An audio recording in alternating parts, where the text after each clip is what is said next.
This was the scene at Kingstown earlier this morning as units of the Sherwood Foresters arrived from Holyhead. Throughout the night and this morning, 2,000 men landed at Kingstown from where they began marching towards Dublin. So far, the reinforcements have met with no opposition from the insurgents. In fact, residents of the Kingstown and Black Rock areas greeted their arrival with enthusiasm, and the troops have been met not with gunfire, but with cups of tea and offerings of sweet meats and fruit.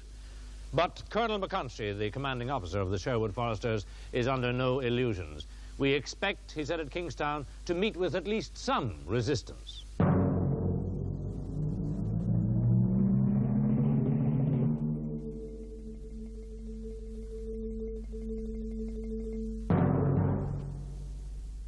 Today, Wednesday, April the 26th, 1916, the third day of the Sinn Féin rising, started grimly.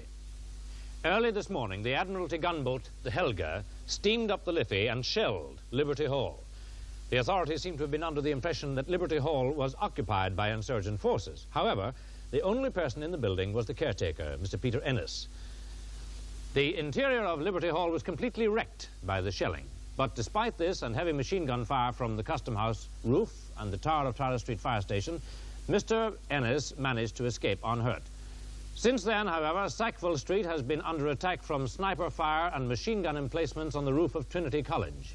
Despite the superb strategic position of Trinity College here, dominating as it does at least 4 of the city's main thoroughfares, the rebels so far have made no attempt to seize this enormous complex of buildings, playing fields and quadrangles. The Officers' Training Corps here at the college have, since last Monday, been preparing to withstand any attack. We spoke to the porter at the lodge near the College Green entrance. You have been here since last Monday. What so far have you seen of the rising? No, I've been keeping well out of it, sir. Minding my own business and staying out of mischief. All I seen was the man that got shot on Monday night. Oh, who was that? There was a crowd of them. They came on bicycles, making for the GPO, I suppose. And then the young gentlemen on the roof, they started shooting at them, and one of them got killed. One of the cyclists? That's right, sir. They brought the body in here and left it over next door to my lodge. It's still there. These gentlemen on the roof, they are members of the Officers' Training Corps. Oh, well, they were at first, sir. But there's a lot of soldiers there now. They're here to protect the library, you know. Oh, it'd be terrible if that got damaged. And if the Sinn Féiners got in there, you'd never get them out of it. They couldn't attach the Trinity Library. Here on the post office roof, the insurgents are trying to return the fire which is coming at them from 3 sides. From the roofs of the Rotunda, the Custom House, and Trinity College. Above the Imperial Hotel, just opposite, the Plough in the Stars is still flying, but it is torn and bullet-scarred, like the flags here on the GPO.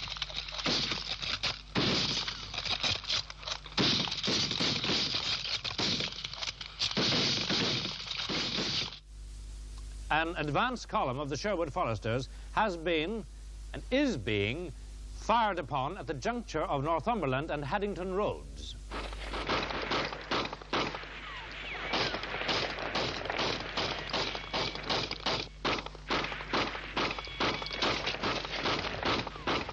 There! It's coming from in there! Return fire!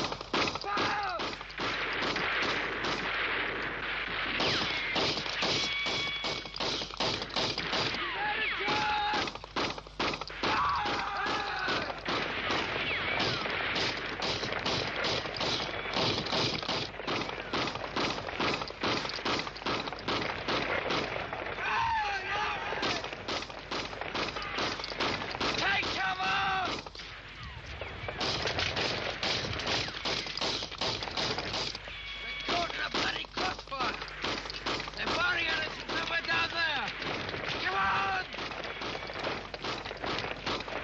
Well, what happened just now? Well, here is Northumberland Road, along here. Now, the Sherwood Foresters had just reached this point when the first shots were fired at them from the corner house, number 25, here, which is occupied by 2 insurgents. When the Foresters attempted to storm number 25, they were caught in a deadly crossfire from 3 sources: from the house itself, from the parochial hall here and from Clan William House by Mount Street Canal Bridge here. In the parochial hall, there are 4 insurgents, and in Clan William House, there are 7, 13 in all. It's an incredible sight. Northumberland Road seems empty except for the dead and the wounded. Yet there are something like 800 British troops taking cover in front gardens, in doorways, and behind trees. Most of these men are raw recruits, and it seems strange they should be getting their first taste of action, not in Flanders mud, but on a suburban road in Dublin on a spring day. A few doors away from number 25 in one of the gardens are Lieutenant Colonel Fane, the battalion commander, and Captain Pragnell. Now, I intend to throw a noose around this area, then pull it tight. Major Hanson's been ordered to take B Company up Haddington Road to secure the bridge at Bagot Street. Then he and his men will move down the canal to this point. Down Street Bridge. Well, if necessary, you will join him at the bridge with C Company. That should do it. Colonel, we still don't know where the supporting fire is coming from. Oh, Hanson will look after that. Wherever the rebels are, once he gets to the bridge, he can outflank them. Oh, there he is now.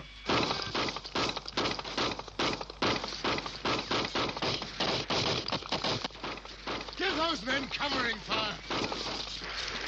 Use your bloody grenades.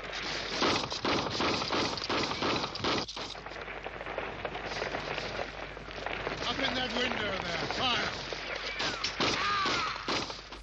Now, this is the block which Major Hanson was ordered to encircle. But what Major Hanson did not know was that if successful, he and his men would eventually find themselves here, just opposite Clan William House.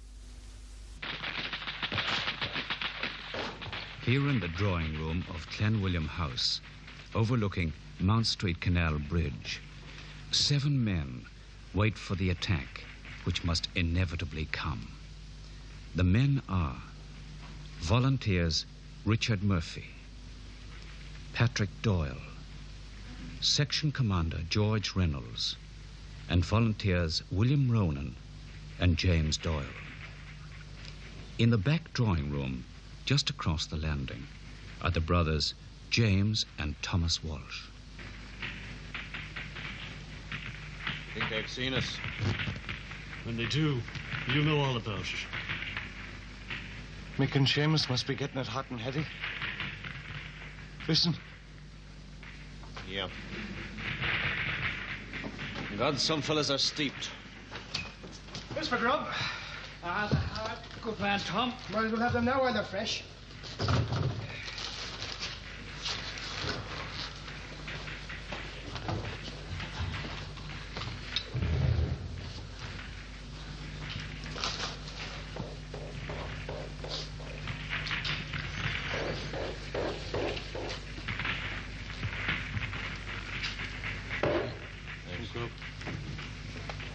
You listen to them pair. I'm mowing down them Tommies like wheat in the fields. We're not getting much of a look in. Well, there'll be plenty of them to go round. Please God. Please God. Look, you better get back to your post. Right.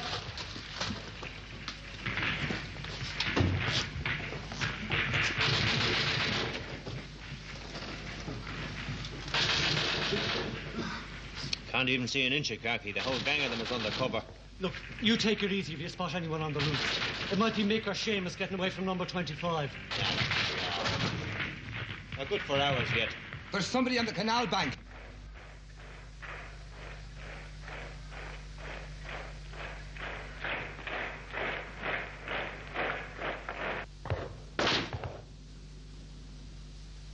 Now!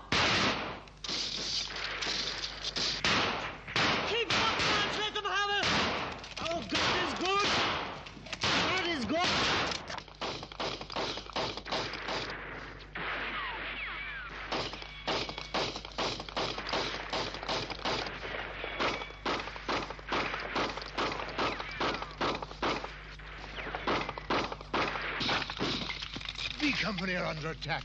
I want you to take Company C, get down there and relieve Major Hans. Yes, sir. We still don't know where the firing's coming from. Maybe from the school down there on the right. Intelligence report that it's occupied by the rebels. Very good, sir. C Company! Prepare to advance!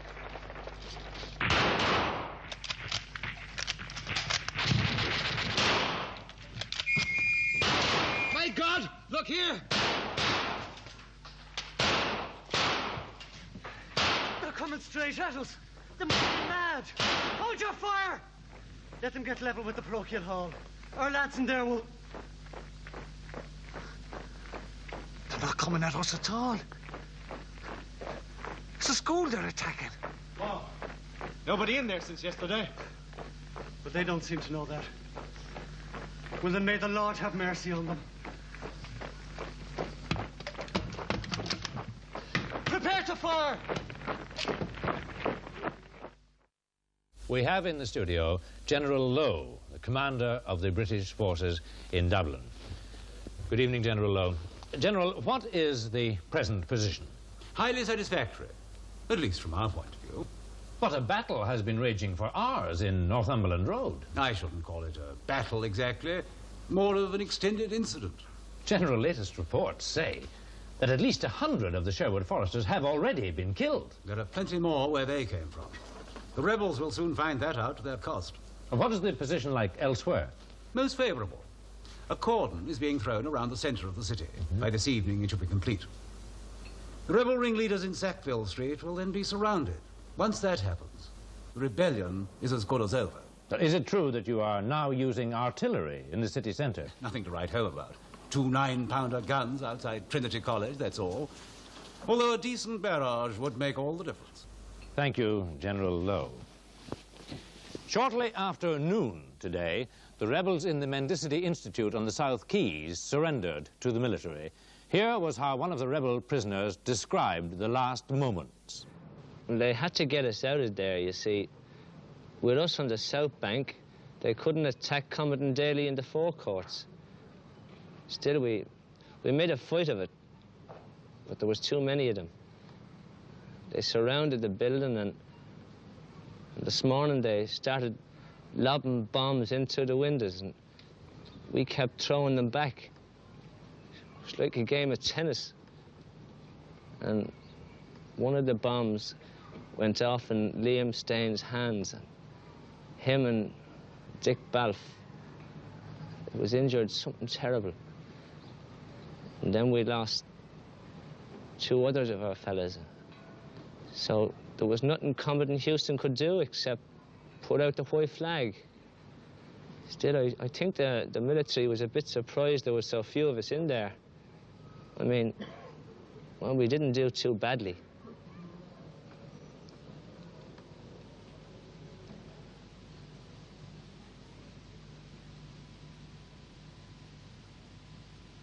Loudly the note from the trumpet is sounding. Here in Clanwilliam House, the day is drawing to a close, but still the battle goes on. Wave after wave of troops have stormed the bridge, only to be repulsed with terrible losses. This range, from this vantage point, it is hard not to miss. Every mountain a stranger to flight and Throughout 5 hours, no one has succeeded in crossing the bridge. But still, the Sherwoods inch their way forward, facing into a hail of bullets from Clanwilliam House, and exposing their flank to as deadly a crossfire from the parochial hall.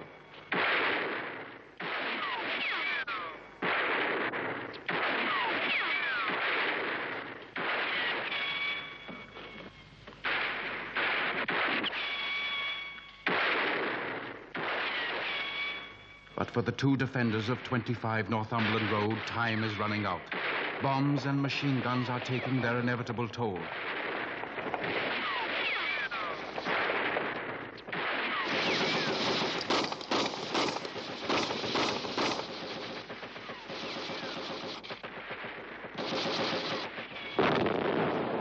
And there goes the front door.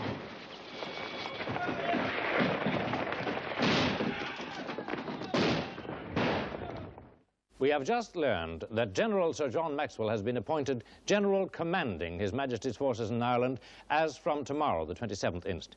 We now take you over to General Maxwell in London.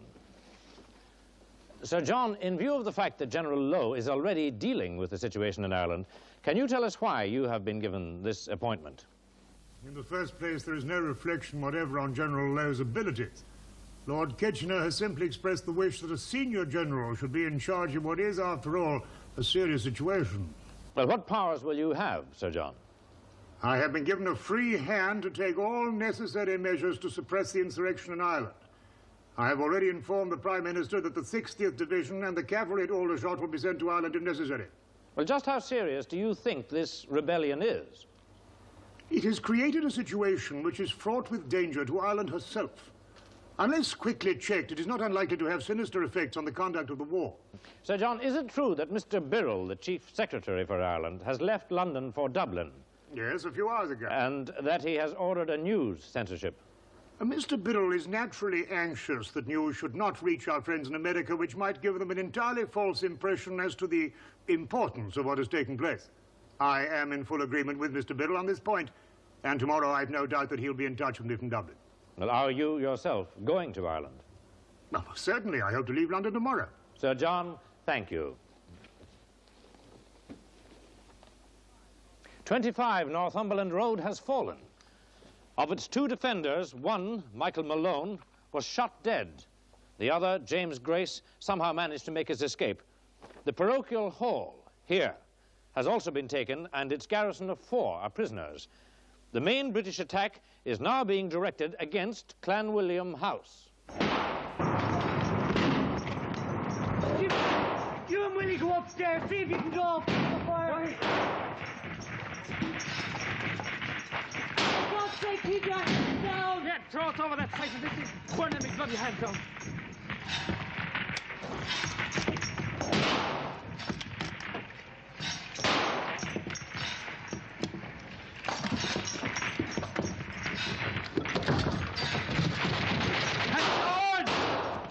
George, half the stairs is gone. There's clouds of smoke. I think the roof's on fire.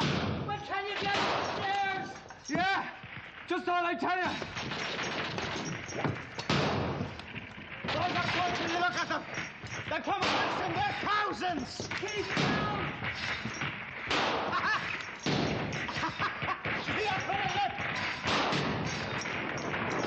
Oh, God, what is a great day for Ireland. We should be thankful to the good God that he spared us to see it. Stop your blathering over that siphon. Hey, Pat, you deaf one. You throw it over. Pat!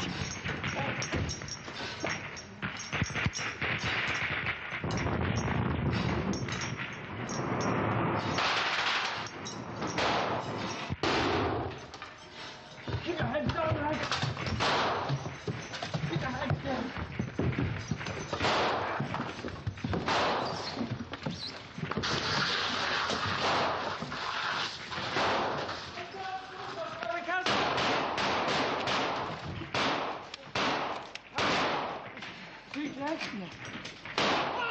Dick!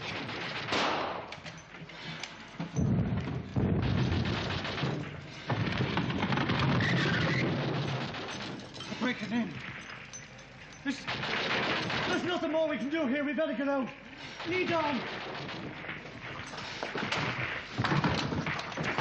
Keep your heads down, lads.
The bridge has been taken. Tomorrow, the Sherwood Foresters will advance into the city. They leave behind them 234 dead and wounded comrades. The price of a bridge.